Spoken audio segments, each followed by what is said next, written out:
Hi there. Hi, Write the Dogs. My name is Lana, and I am, no surprise, a technical writer. I work at JetBrains, and we make IntelliJ and PyCharm, and mostly known for our developer tools. But also, we are making a product called WriterSide that allows you to write documentation right inside your IDE.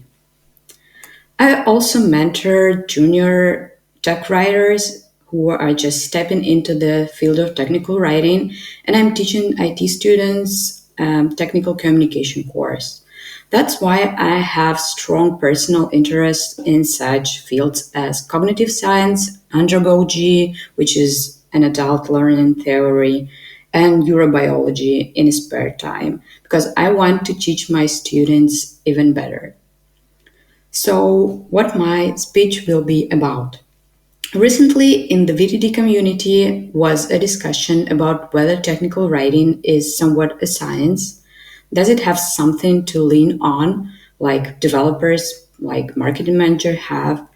And I've read a few scientific articles, and I want to go through widespread best practices in our field that you probably follow already or have seen in some industry respected style guides.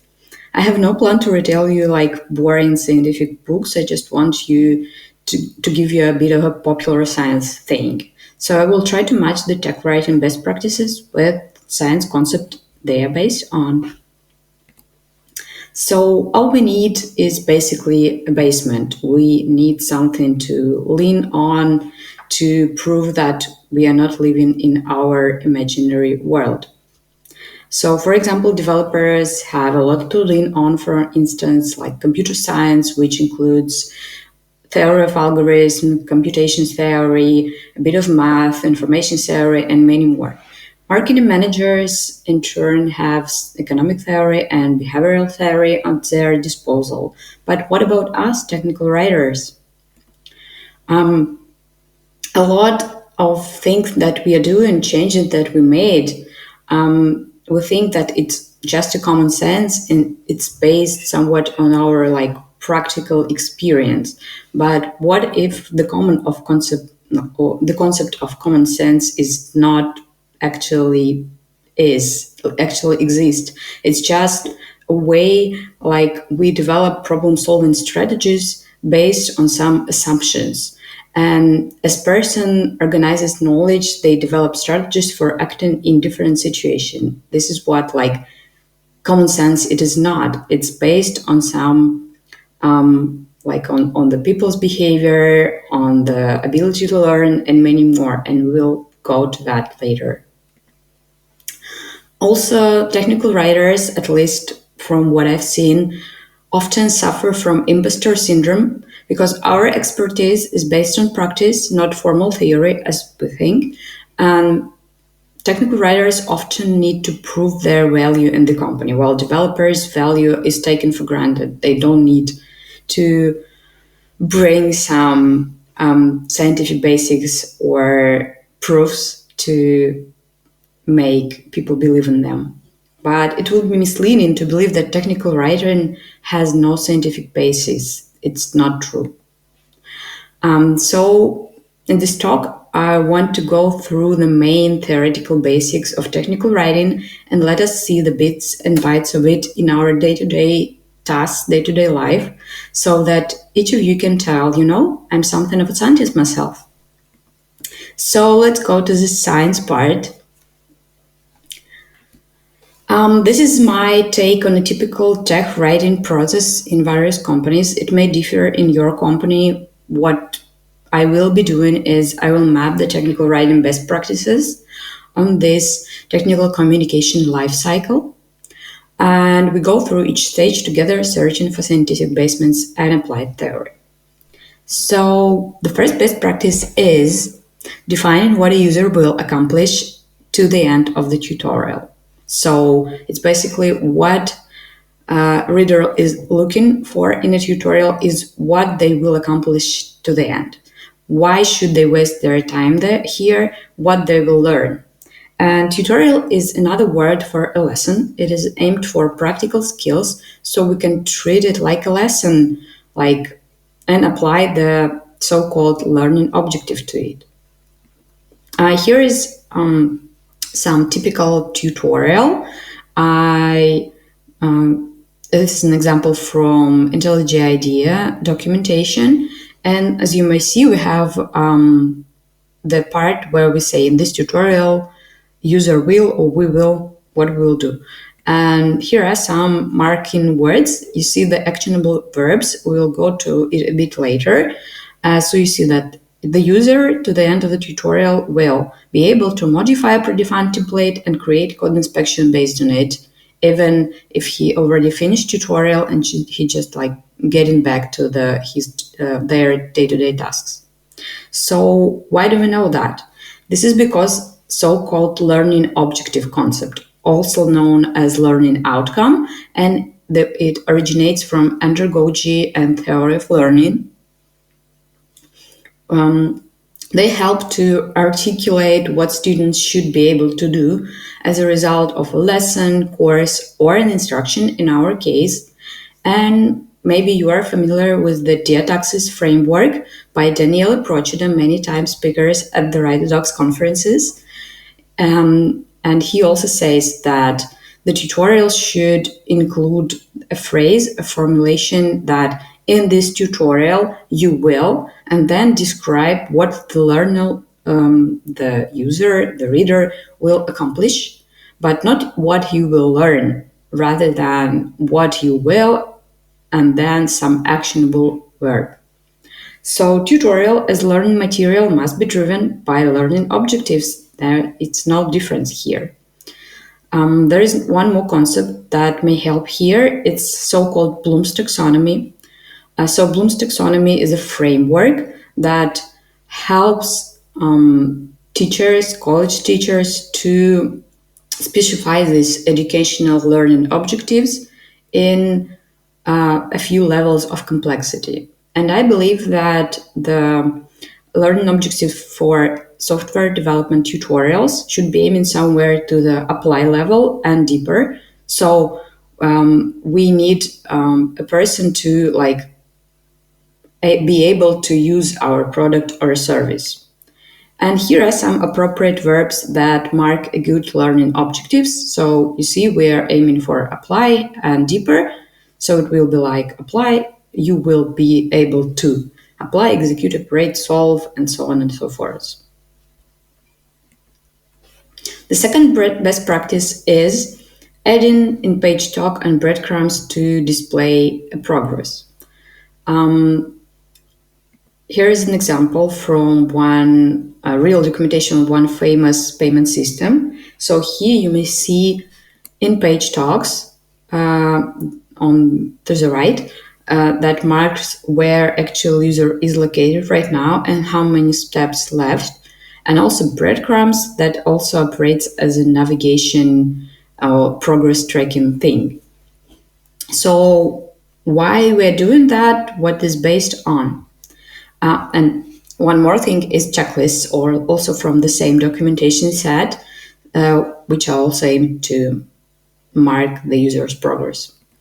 We know that because of the so-called Zeigarnik-Ovsyannikova effect, at the beginning of the 20th century, Bluma Zeigarnik came to Berlin, where I reside now, to begin her studies with Kurt Lewin, one of the most famous psychologists of the time. And Lewin often held his summaries in cafes. And one day, Bluma noticed that the waiter was not writing down their orders. And she questioned his qualifications and asked him to repeat the order. And the waiter responded immediately without any error. But at the end of the seminar, when they were paying, and Bluma asked the waiter to repeat the order again, and he could not remember a single item from it. So she made her studies, and in the course of experiments, asked the subject to solve several tasks in a certain amount of time. And in the progress of solving them, half of the subjects were not allowed to finish the task, citing a lack of time. And then she asked all of the subject, both parts, to memorize what task they were doing. And the ones who were interrupted during the tasks, they recalled almost twice as many tasks than the other part of the subjects. So it means that people remember unfinished or interrupted tasks or things better than completed ones. Marina Ovsyannikova later made her own research, and she has proven that unfinished tasks create compulsive thoughts aimed at returning to the task and finishing the interrupted actions. So we use it a lot in UI UX design, in software development, and in the documentation as well. For example, we show how many steps left, like we saw on the examples previously. We place progress bars, breadcrumbs, checklists, and it is used a lot to onboard users to the services. Used a lot in UX writing. For example, when users see a message like your profile is 55% complete, they are more likely to spend a few minutes in providing some missing details. And have you ever seen the episode of The Big Bang Theory where Sheldon was a compulsive desire for closure, and Annie, his girlfriend, she decided to help him, and she spent a day with him, and they're doing everything from playing tic-tac-toe but stopping just before the final move. And also they were setting up a large arrangement of dominoes like on this gif at screen, and then packing up them without letting Sheldon get the enjoyment of topping them. And this is how actually the Garnikov-Sannikov effect work in action in real life. The third one is we're using parallel construction and try to keep consistent patterns of presenting the information. But why we're doing that? Here's an example from Google's developer documentation, and you may see that on both examples, like ordered list and unordered list, we see some parallel grammar constructions and also similar formatting. And on the example to the right, we even have like the same beginning of the phrases. So why we're doing that? This is because so-called cognitive load theory invented by John Sweller. It means like the best way to make your reader feel confident, comfortable, and is being able to continue to consume the information is to establish a pattern for all the information. So what we are trying to do is to make user waste less of his brain power to read the documentation. So we're using parallel constructions, and user now is able to skim through the document and consume information better. For example, if your document has a chapter that starts with a heading, a brief introductory section, and like lists are starting with using the same grammar constructions, it makes it like better for the user to understand what's going on, and user is not experiencing any so-called cognitive strain. And for example, if you are using like gerund for some constructions, so you're continuing to use gerund. If you're using infinitive, you're continuing to use infinitive. And it's based on, as I said, cognitive load theory. So instructional design can be used to reduce cognitive load for the learners. Similar constructions and repeated experience make people feel more confident and avoid cognitive strain. And also it is called idiomaticity. So it is something that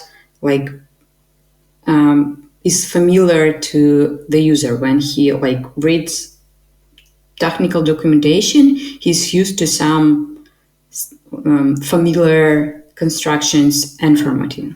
So we are using parallel list items and parallelogram constructions to decrease this cognitive strain.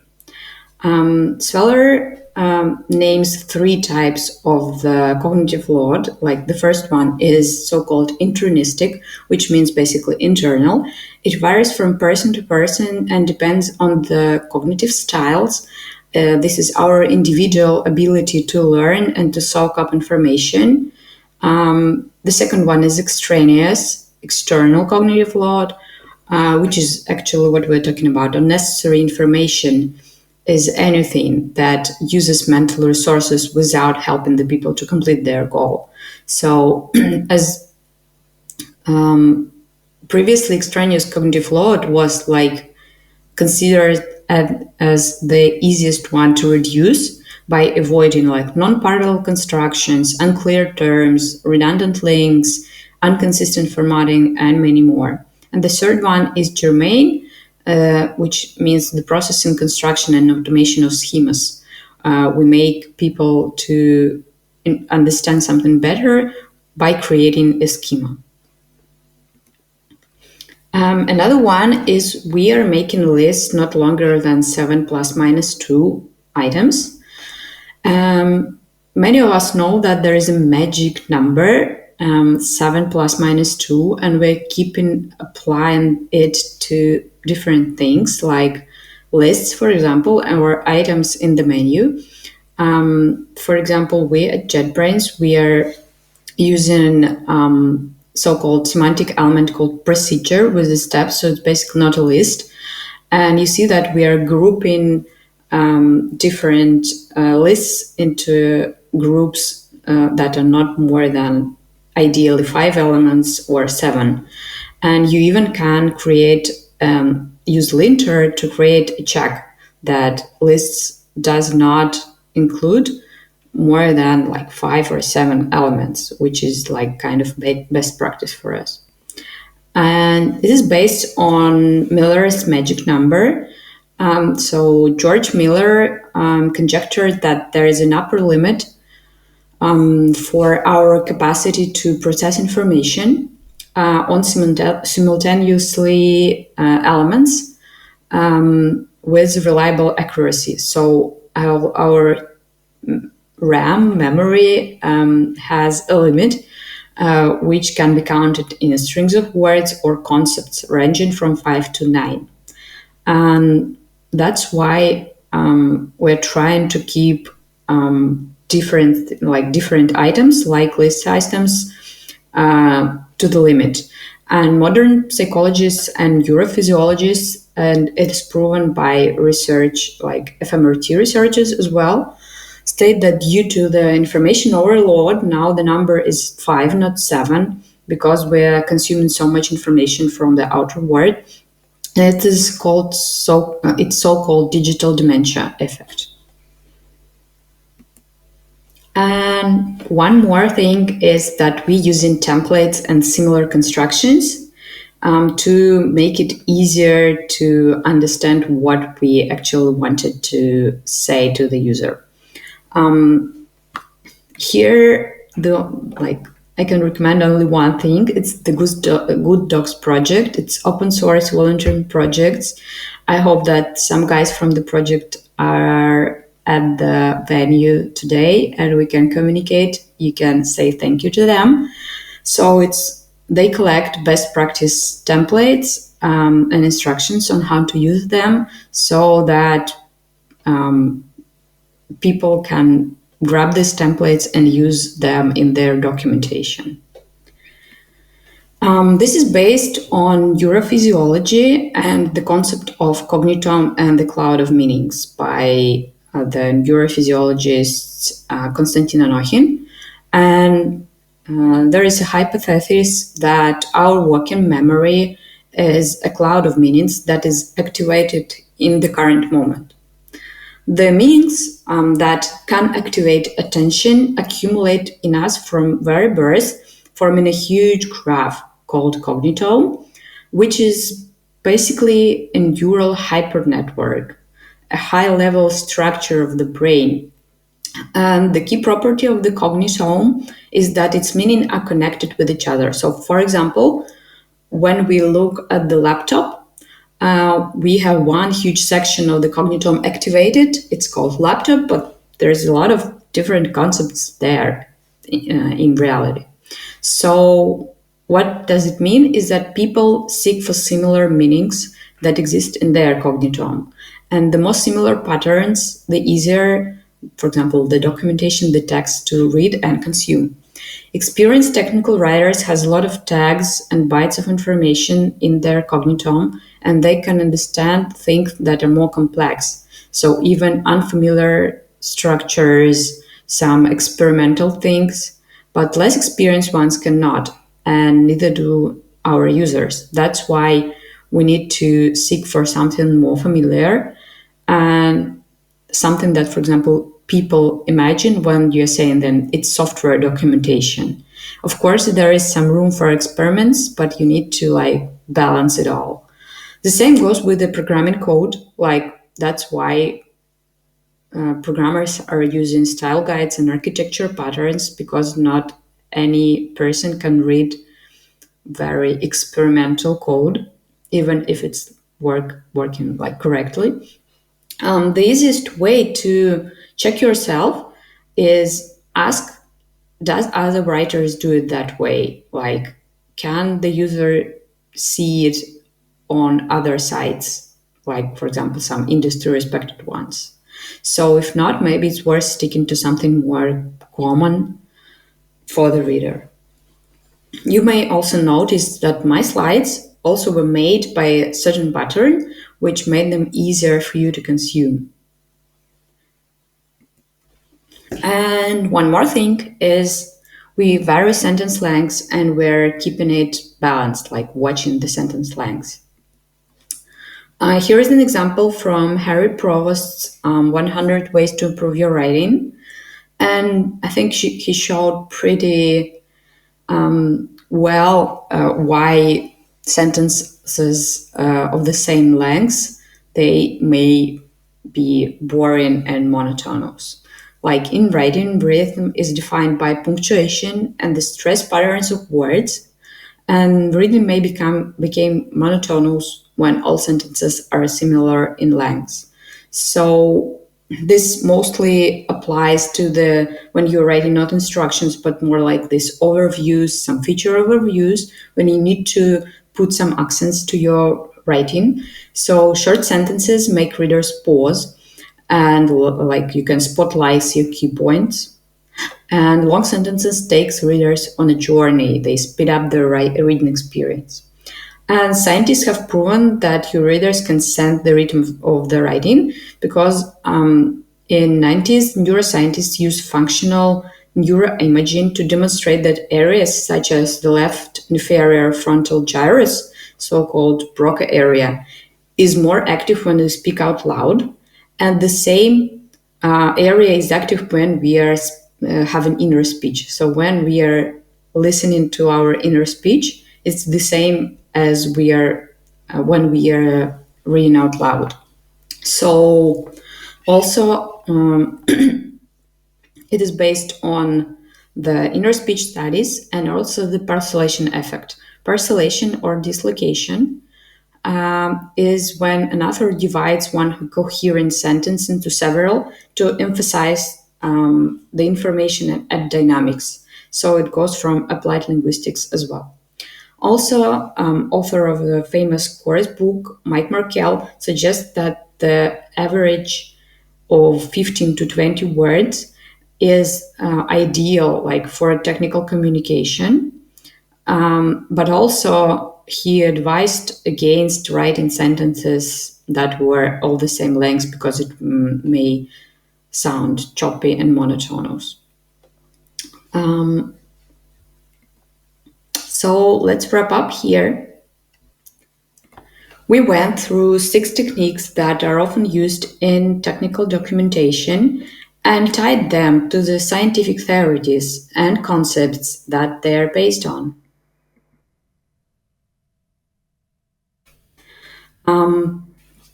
So now you can find specific papers on each page. If you want to dive deeper or delve further into any of the concepts, you can read some specific papers and have more information about that.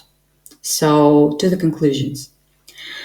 First of all, technical writers have a lot to lean on in various areas. It's cognitive science, psychology, neurophysiology, applied linguistics, and many more. I mentioned that just 6 once, but there are many, many more. We just limited in time for that. And we often think that our best practice are based only on our practical experience, which it is not. And we have a shorter distance to a user, so we can prove our hypothesis. And I plan to demonstrate how these concepts work in action, like in real life, with heat maps and user interviews, and I will go through it in one of my future talks. Stay tuned. So let's stay in touch, come to the writer side, and see you soon at the Q&A session. Bye. Welcome both of you to the Q&A, and thanks for joining us. Bye. Early AM in varying degrees. We did get some questions posed in the chat, so I'd like to dive straight in. And I think I might start actually with some questions that were asked for you, Hari, if that's all right. You were mentioning some good tools for journey mapping, and you went with you suggested that Miro and Lucidchart were really good ones to use. Why do you find those ones to be particularly good compared to some of the other ones that are out there at the moment? I literally spent a good time with these tools for approx 6 months, and I love the user experience they provide, especially the Miro. It is very easy to navigate, and especially the journey mapping. This is something which is done usually in offline mode in person. But this is the thing, due to this COVID situation, everything is going online, and the user experience, especially which Miro is providing, I never felt like I'm doing something online. So maybe that is the reason I'm totally in love with Miro and Lucidchart. And it was a Miro screenshot that was in your presentation, wasn't it? Yes. It does look pretty nice. I mean, there's different tools out there for everyone, but it's good to have sort of a bit of, lived experience with tools when you're doing this sort of stuff, particularly if you're just starting out. You can sort of hit the ground running a bit, right? Yeah. All right, that's very good. Now, one question that Cameron asked, thanks for posing the question, Cameron, is there's so much good information that you had in your presentation about journey mapping there, Hari. Is there a place that people can go as almost like an authoritative place to learn more about journey mapping? Yeah, sure. So whatever points I have listed in my presentation, those were solely based on my experience as an intern. And coming to this articles, I think we have a lot of stuff in Google. We can just go and search for journey mapping, where we can see how different companies, almost every company implements journey mapping. So we can see how different companies are working on this process, what is their methodology, and how it is different from ours. So yeah, there are a lot of resources available online. Oh, great. All right. And I was wondering, with the, in the before times, we used to do journey mapping a lot in person, but since COVID has changed everything, how have you found the shift to more online ways of doing journey mapping with customers? Have you found it to be easier or more difficult, or?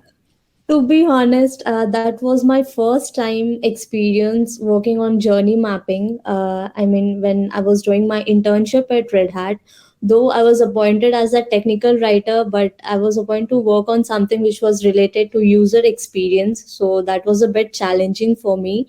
And I solely don't have an experience working on offline in-person mappings. So my experience was with online itself. But it was really good. If I get a chance to do it in the in person as well, maybe the process will be almost the same what we did in offline. Online mode. So there is not much difference, which I feel. Oh, very good. No, that's very good. All right. I think we might head over to some questions for you now, Lana, if that's all right. The one from Cameron here was, will you actually have all the information in your slides available to folks who want to learn more? Because there were some really good links and sort of information you had in there.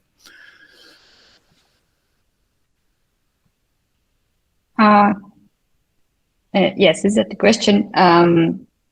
This is more like if you want to go somewhat deeper in some of the areas, because you can't probably, the goal of my speech was not to eager you to dig deeper into each think maybe you're not still like following this practice that strict. So it's just more like if you are interested in some particular area, it's not always like it should be about technical writing, but maybe you're doing some learning for yourself. Because neurophysiology is also helps, for example, if you're learning something and you want to understand better how you can, as an adult, learn. So yeah, you can follow some particular path to know a bit more. Some works are well known and some are, I think, less known and more specific to the, like, for example, in neurophysiology. So, right. Yeah. I understand. Yeah.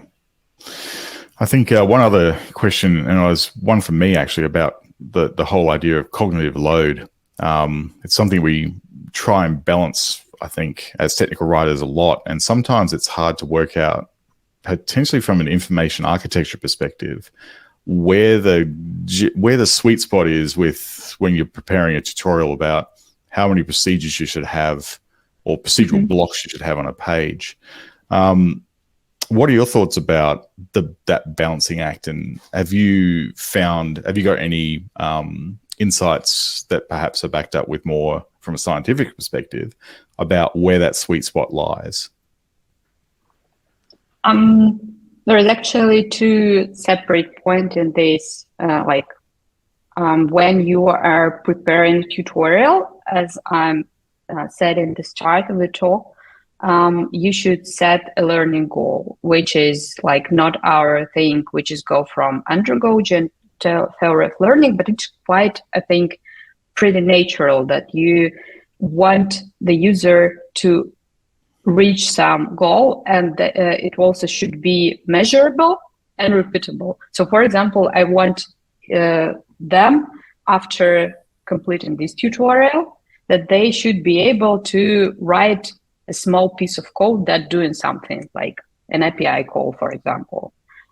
This is measurable, so they should apply the same procedure set of steps to their case, or repeat the same case that I, for example, describing in the tutorial.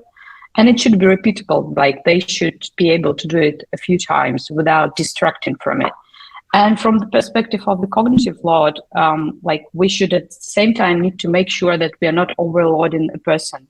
So, for example, in cognitive theory, they have like a privilege to measure it with some metrics, like they're using physical metrics. They can actually, the most simpler one is to just ask someone to evaluate the difficulty, which we actually can do, like with some user interviews or with getting some feedbacks. But actually the scientists, they have more, they can measure things like speech rate, typing speed, eye movement, and all that. We can do that, I believe, yes. But on the user interview, maybe yes, but I don't think anyone does that. But I think that speaking about how many procedures it should be, whenever it allows the user to reach his learning goal, like if they unable to reach the learning goal, that will be repeatable and measurable, you should put all the procedures there. The one thing I should warn you is, in tutorial, we should not describe a few ways to do the same thing, because we just want the user follow very smooth flow, they are just going from nothing to something.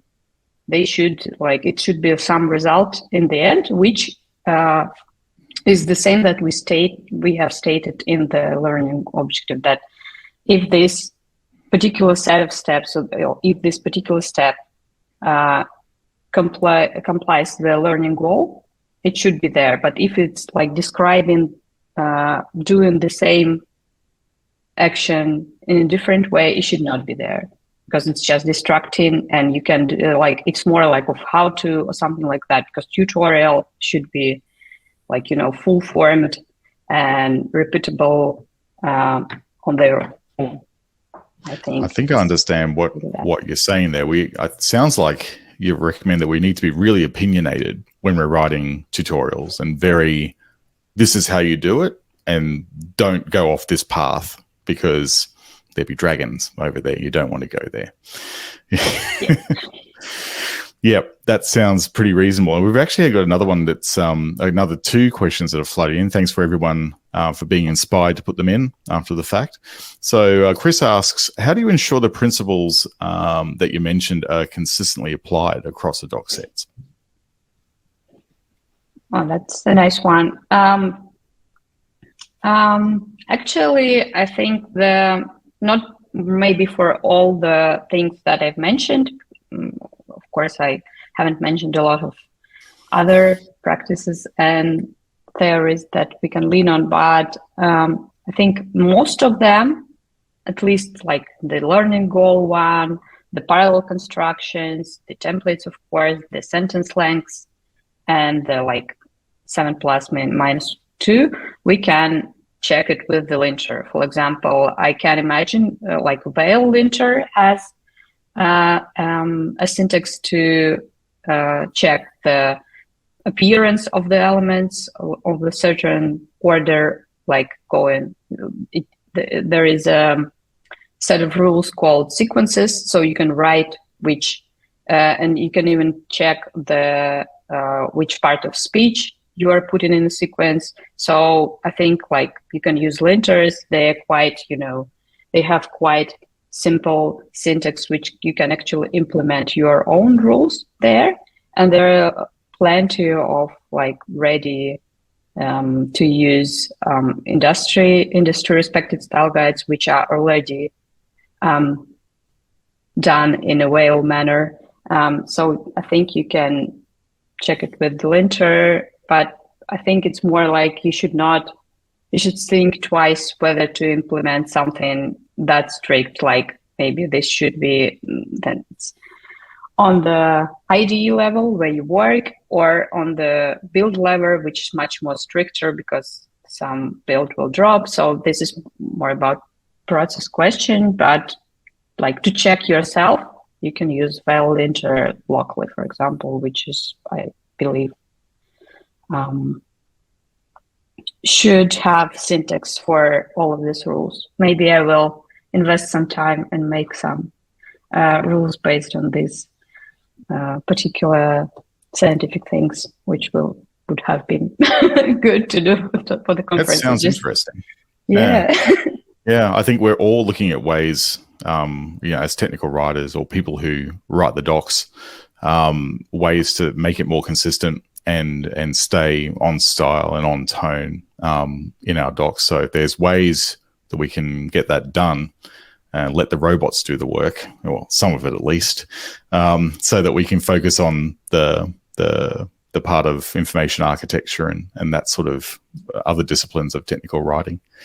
I think Veil actually is a good suggestion there, Felicity, in the chat. And the Veil is both a prose linter, but also a style linter as well. And it's fully open source and worth checking out. I know I use Grammarly Business, and where I work at Squiz, which has style guides as well that you can apply and customize. So there's a couple of ways you can go around that now at the moment. So yeah, definitely check those out. I think that might be all we have time for now. So if you've got any other questions for Hari and Lana, hopefully you can hang around for just a little bit for the next part of day one of Write the Docs, which is actually the social event. So I've got a little bit more information for you on that, because we're using a platform called Spatial Chat. You're probably wondering, well, hang on, with a social event, you have to be, in a room, you're moving around, it's sort of very interactive. Spatial Chat sort of solves that problem in a virtual sense. So the links to the social event platform, Spatial Chat, are going to be shared out shortly. So when you click on that link, the first thing you'll do is you'll be asked to share your audio visuals, so your webcam and your audio, because it's very much a visual and audio-based platform, this one. And what you'll find is that when you enter the space, you'll click the Join Space button, and then you'll see 3 rooms. There's going to be a garden, a lounge, and a lobby. So think of the rooms as like a bit of a virtual manifestation of the real world. So just like in the real world, you can sort of move between the rooms at will, and you use your mouse and your keyboard to do that. And as you sort of drift in and out of the rooms, the audio sort of like gets a little bit louder and louder until you're right in the conversation. And then as you leave it, it sort of drifts off and you can sort of move around to the other areas. And the same thing happens when you sort of move between zones. So if you don't want to be in any zone at all, you just want to have a breather for a bit, you can just be outside of any of those 3 zones, and you'll find that you're just sort of there by yourself. So you'll get used to it as you sort of play around with the platform. So definitely have a go. Come and join us. Have a chat, even if it's not for long. And come along and say hello and meet the other conference attendees. And who knows, you might in the discussions that you have tonight at the social platform, you might get inspired to do a lightning talk tomorrow about something that it sparked your interest, or that you've realized people would like to know more about. So I hope you can join us.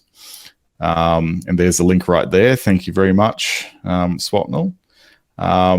And with that said, I think we might close off for today. Thanks everyone for coming along. Thank you to all the speakers today. It's been wonderful hearing from you. And we get to share your wisdom and experience. And I will see you over in the spatial chat.